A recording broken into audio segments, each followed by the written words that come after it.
Good morning, students. How are you, all of you? Fine.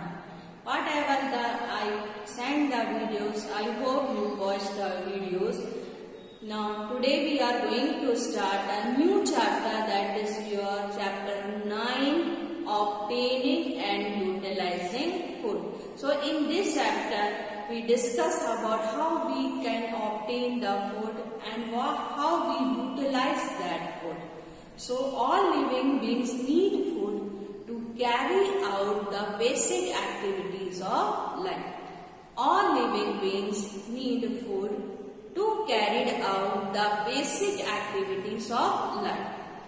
It also gives them material with which to build and maintain the body. So what? It also provides a material which help them to maintain the body. The process by which an organism gets food is called the nutrition. The process by which an organism gets food is called the nutrition. Every cell of a body need energy. Every cell of the body need energy. So food must be reached to the each cell. So food should be reached to the each cell. However, they transport to each part of the cell. The transport, what is mean by transport here? The process by which food is carried to each cell in organism body is called transport.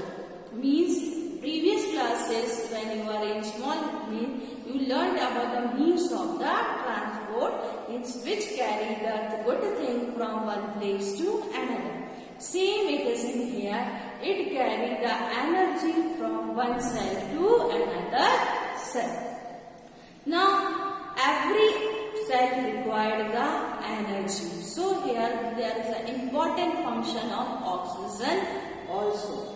The process by which oxygen enter the body and combine food means when oxygen and food combine, they release energy, and that process is called a respiration. That process is called a respiration. Nutrition is basically two types: heterotrophic nutrition and autotrophic nutrition. Nutrition is basically two types: autotrophic nutrition and heterotrophic nutrition. Green plants make their own food by using a small or simple raw material. So they are called the autotrophs. Most of the organisms depend on other are called heterotrophs. Now first is your autotrophic nutrition. Green plants take carbon dioxide from the air and water from the soil. The small pores present on the surface of the leaves, that is called the stomata, that from where the air enter in the leaves. Now, in the presence of sunlight and chlorophyll, the plant can able to synthesize their food by the process of photosynthesis. Photosynthesis can be represented by following way: 6 molecules of carbon dioxide combined with 6 molecules of water. 6 molecules of carbon dioxide combined with the 6 molecules of water. It gave us C6H12O6, that is your glucose molecule, and release oxygen, that is 6O2. Here its reactions occur in presence of sunlight and chlorophyll. So the oxygen which is released during photosynthesis reaction go into the atmosphere and other organisms utilize this oxygen gas. Now come to the heterotropic nutrition. Heterotropic nutrition basically three types, that is your saprophytic, parasitic and holozoic nutrition.